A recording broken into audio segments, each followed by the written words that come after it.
Welcome, everybody, to a special edition of the Grueling Truth Sports Network. Today, we have a special college football playoff preview show.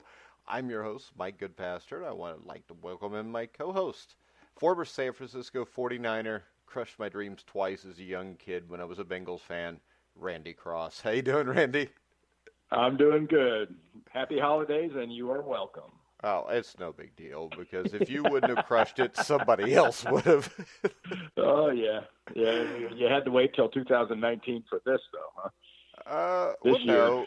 We had the decade of the '90s was pretty much this every year. So I'm a Bengals Oh, fan there though, you so go. I'm excited. I would be excited about the Joe Burrow thing, but I know those ruin him or he'll get hurt. But we'll start off there with the LSU game against Oklahoma. Do you hold out any chance for Oklahoma here? Well, after yesterday and the LSU parts of the defense kind of overloading their lizard butts with their alligator mouth, you at least have some motivation, I think, from the OU side, because you had to look at this and figure, just to be nice, you're going to say 10 to 14 points difference between these two teams just from what you've seen. Because, the defense is a little bit better for Oklahoma, and the offense is they're unbelievable. I mean, Jalen Hurts has done an amazing job. But what Ed Ogeron's got going on at LSU, I think, is pretty hard to stop at this point. The only thing that can stop them is going to be themselves, and for some reason, just not being ready to play. Come the 28th. Now, this is Ogeron's first trek into the college football playoffs. Do you give him at a little bit of disadvantage, maybe a slight coaching advantage to Oklahoma, who's been here before? Well, I guess it's more, not so much the coaches and the staffs. I think stuff like that affects the players much more than anybody else, because they're the ones that have to really act like they've been there before, or be able to sort of ignore the fact and all the hoopla and craziness and the unusual nature of these football playoff games. That everything about them is different. The schedule during the week is different. Usually your practice has some sort of negotiation in it as far as time goes and where it's going to be and when it's going to be. So it's not business as usual, and adjusting to that can be a little bit tough for some teams. Yeah, and we talked a little bit about the Oklahoma defense, and they're going to lose three seniors, it looks like, who were suspended for the Peach Bowl. Additionally, they lose Turner Yell due to a broken collarbone. This makes things even that much more difficult on this defense. Yeah, it really does, because if you look at playing a guy like Joe Burrow, you need every single beating heart that can rush the passer. Got to be there. Much less, probably arguably your best pass rusher not being there. So that's going to be difficult. The LSU offensive line won the Joe Moore Award, which recognizes the best offensive line in collegiate football, and deservedly so. I mean, they played amazing especially the last half of the season. But if you can take care of Burrow and then you can't corral him, it's one thing to flush him. But Georgia found out that flushing him was just where the trouble starts. Because if you can't contain him when he's running, not only will he pick up the yards on you, he's got receivers down the field that know that scramble drill by heart. And they're not exactly, there's no Wes Welkers in his receiver crew. They're all like 6'2", 6'3", 6'4". Yeah, and when you look at Oklahoma, before allowing 39 points to Iowa State and Baylor, Oklahoma conceded over 20 points in 6 of 7 contests, including a loss to Kansas State.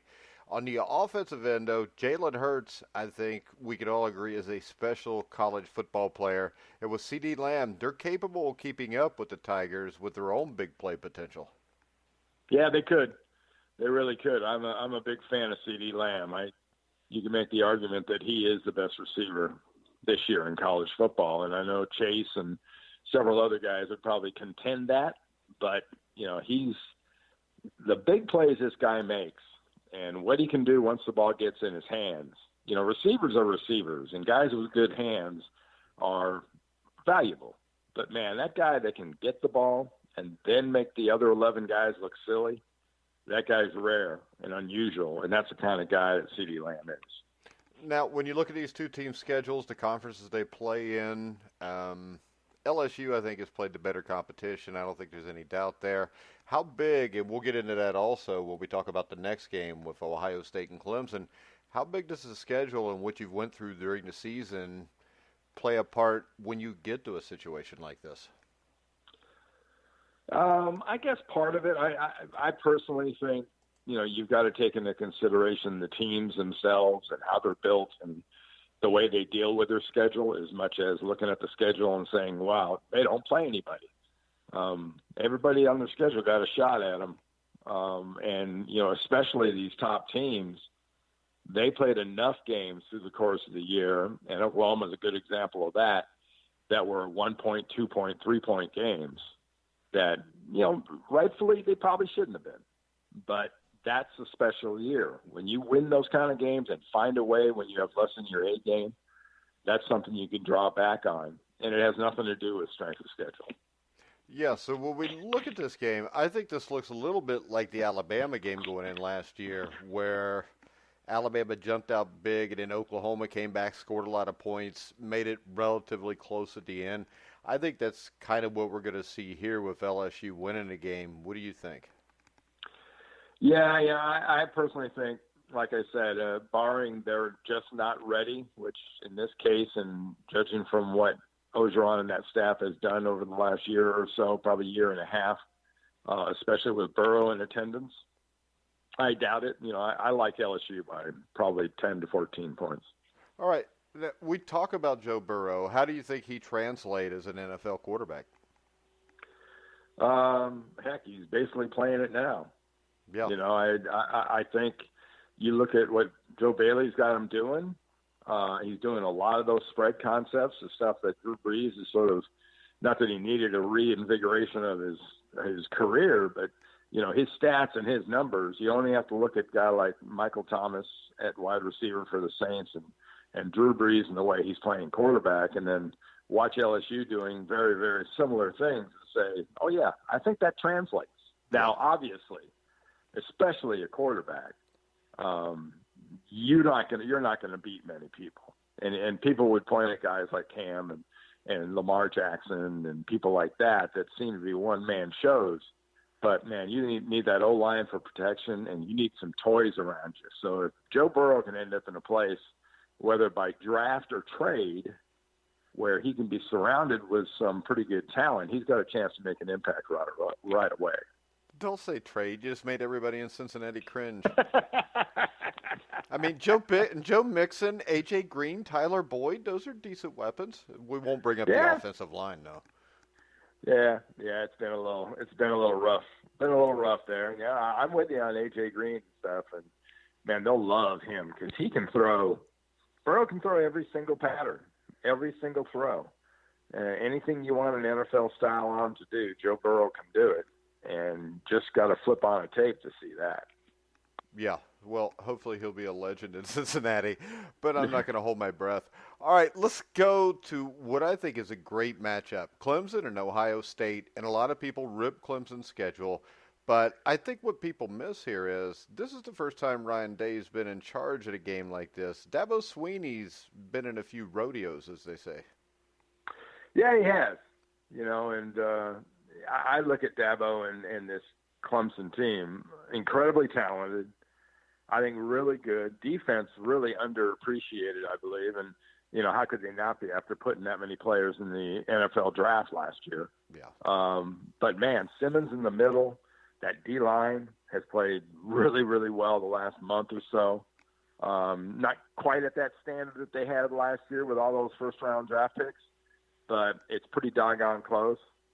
And, for my money, I think Clemson, that 28 games straight, there's something to be said for that. And sure, the schedule this year wasn't as daunting as you would like, because teams like Miami and Florida State and whatnot aren't what they were. But there's nothing they could do about that. And if their plans go according to what they want to do, I believe people are going to have to, appreciate 30-0 and back-to-back national championships as having very little to do with schedule and having to get it to do with some really good players. Yeah, I mean, this is a team that ran roughshod over Alabama last year when people were thinking the game would go the other way. Oh yeah, oh yeah, yeah. I mean, they housed Alabama. It wasn't even close. And defense is different. Defensive talent is a little different. But I'll tell you what, that offense isn't that much different. And if anything, Trevor Lawrence has gotten better and better this year. He threw some interceptions earlier in the year, but you look at him over the last 6 games or so, last 6 games, I think he's got 20 touchdowns and no interceptions. So he's starting to play the kind of football that won them that big trophy last year. Yeah, and a large factor in that is the fact he's only been sacked 12 times this entire season. But of course, Ohio State, the strength of their team, you got Chase Young, but you also got Devon Hamilton, Malik Harrison, Baron Brown. They can get after the quarterbacks. I think they've got like 5 guys with 4 sacks or more. I think this game is really going to come down to whether they can protect Lawrence, because if they do, I think Clemson, with those 3 wide receivers who are all big and physical, are one of the few receiving units that can challenge Ohio State's secondary. Yeah, I think patience is going to be critical. I think a guy like Etienne and how you use him will be sort of a determining factor. If they can get some run game going with Etienne, and he's about as fast a guy out of the backfield as we've seen in some time in college football, that will make them incredibly hard to deal with, because that plays into the play action. That also plays along with short, mixing up that kind of a short passing game. And that play action buys you a little bit more time when you can strike down the field. And given the speed of Clemson's receivers, and if you haven't seen those guys like Higgins and company, they can get it. And when they start really going, you got a serious issue. Yeah, and I think the best matchup of both of these games are the wide receivers from Clemson, Higgins and Ross, those guys, against Okada, who I think is the best corner we've seen in probably 3 or 4 years coming out of the draft. And I think that's a matchup that is worth the price of admission right there. Yeah. This all this, who's DBU?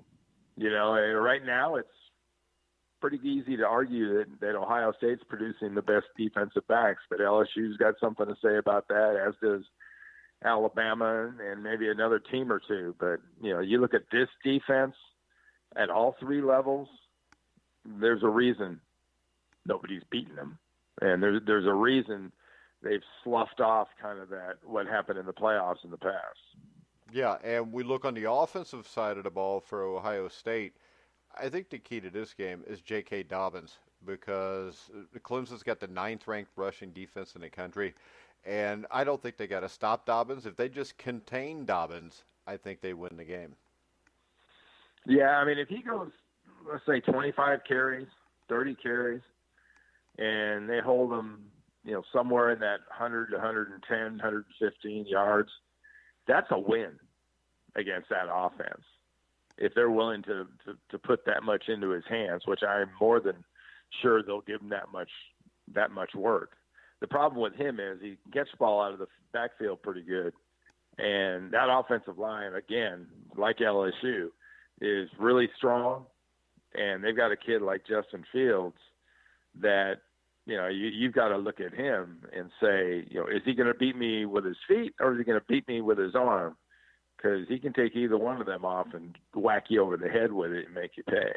Yeah, and I think the rushing threat is the big key here, because Justin Fields, when I look at him, he is not a bad pocket passer by any means, but his legs would give him I guess, for lack of a better term, a leg up when he's playing quarterback back there. So defensively with Clemson, though, we know that they're well coached. They're not going to be over-aggressive. They're going to stay in their lanes. And if they can stay in their lanes and force him to beat him throwing the ball, I think they've got a lot better chance. Yeah. I mean, we all look at stats and whatnot, and I think for all the glitz and glamour of Fields being able to get around, you forget 40 touchdowns and 1 interception. We haven't had seasons like that by anybody in quite some time in college football. So, I know there's a lot of Georgia fans that have got to be sitting there going, man, Look at these guys that couldn't start for us. They're, Eason did a nice job at Washington, and now Fields is doing a great job at Ohio State. I look for him to maybe be the determining factor in this game. I think Dobbins is going to kind of get his, but I think Fields will be the guy that this whole thing kind of turns on. All right. Who do you like in this one? I like Clemson. And I like Clemson overall. I think Clemson is going to be 30-0. And if Dabo's complaining about not getting respect, and if Dabo's sort of whining has got you sort of torqued off, I would suggest you turn down the volume, because you're going to hear a whole bunch of it here around January 8th. Yeah, and I love Dabo Swinney. I think he's the best coach in college football. Yeah, no, he's the job he's done with that entire football group, that entire organization. He's really literally built kind of a family at Clemson. Where that's the first word that comes to mind when I think of Clemson football and Dabo's group. Now, when you think of Nick Saban, you think of Alabama. They're a machine. It's like a factory. Well, I don't think the same way about Clemson, because I think what makes him so successful in recruiting and in developing players is Dabo takes a much more personal, kind of family-style approach to it, and it's really paid off. Yeah, and I think that's the difference in why they've been able to beat Alabama. Yeah, I think he's also out-recruited everybody else. And you can put LSU, and you can put Ohio State and Michigan and Georgia and all the rest of them. He's gotten players out of just about everybody's state that he's using, and that's making a huge impact for him. All right, so overall, when you look at the Final Four seeds here, do you think they're the right four teams, and do you think that they're seeded properly? Yeah, I do. That fourth spot, I guess probably the last 3 to 4 weeks of the year, you looked at the top 10, and you looked at the top 3, and you went, yeah, I pretty much see those guys winning. And you looked at that 4 slot, and forever, and during that time, Georgia was number 4 until the SEC championship game. And they had every opportunity. But when you look down below that, especially that championship weekend, you had the 3 zeros, and you had 4 teams with 1 loss. And, it's kind of by default. I mean, they won and they earned it, but kind of by default, OU ended up, with that number 4 spot. And there weren't any upsets. There weren't any upsets in the SEC championship or the ACC championship or the Big Ten championship. So those 3 spots were a lock. And OU just sort of, I can't say they snuck in, but they got in. And as of right now, they got as good a chance as anybody. All right, so what's your take on the bowl season overall? Because overall, to me, this is something I looked forward to when I was a young kid. But now, I don't even watch these games hardly anymore. I tell you, it's some days, the days I like is when they put like 5 games on. And you got one at 12:30 and one at 1:30 and one at 2:30 and one at 4 o'clock and one at 6 o'clock and one at 8 o'clock. I kind of like that, because that gives you a whole day of football. But when they're kind of dribbling and drabbing them out, not a big fan. But now's the time of the year. Now that Christmas is gone, we'll start seeing a little speed up. Not to mention some impactful, Week 17 NFL games and then some playoff games after that. So what do you think about the 49ers against Seattle? Well, it just seems like everything's right in the world with the Niners back at it. I'm happy for them. And it's not often you get a game this late in the year. You get in a Week 17 that is got the stakes that this one has, for home field advantage. And you just have to look at, both sides of this thing, the AFC and the NFC, to see having that home field advantage is a huge advantage. Yeah. I like the Niners Sunday night, though. Yeah, well, I'm sort of biased. I have to agree with you. I think, and they've got the win over Green Bay and they got the win over New Orleans. And now it's a matter of, avenging that loss to Seattle, who put their first loss on them. And they do that, they finish 13-3, and they finish in the 1 seed. I think that's what's going to happen. All right, what do you think about Marshawn Lynch coming back? I love it. I think it's fantastic. It's, there's not enough emphasis on guys, and whether you like his dress, or you like his interview style, or you like whatever about the guy, he is a passionate football player. And give me all the guys in the world that obviously love playing the game as much as him. If every guy on the field sort of acted like that, from the standpoint of wanting to play and how hard he plays, just that fire he's got, man, it'd be a pretty entertaining day. Yeah, I think there's a decent chance they brought him in because the first time they played, if you remember, they got after Russell Wilson, sacked him 5 times. Do you think there's any chance Marshawn Lynch is here mainly for his ability to block out of the backfield? Well, that and to keep them on the field. Yeah. I think converting some of those, if you're 3rd and 6s or in 7s or 3rd and 1 to 3, that makes him a little bit more impactful. And I think that's what he's there for. I know he can block, but he's going to be there to see if he can flip into beast mode just one last time. All right, Randy. As always, it was great to have you on. You want to tell people where they can find you on Twitter? Yeah, Randy Cross FB on Twitter, and my podcast is at randycross.com. So and I'm ramping that back up and starting next Monday. All right. Sounds good, Randy. As always, great to have you on. We're going to go ahead and wrap the show up. We'll be back tomorrow at noon with the NFL show with me and Anthony Servino. Make sure you check that out on thegruelingtruth.com. But for now, for Randy Cross, I'm Mike Goodpaster. You've been listening to The Grueling Truth, where the legends speak.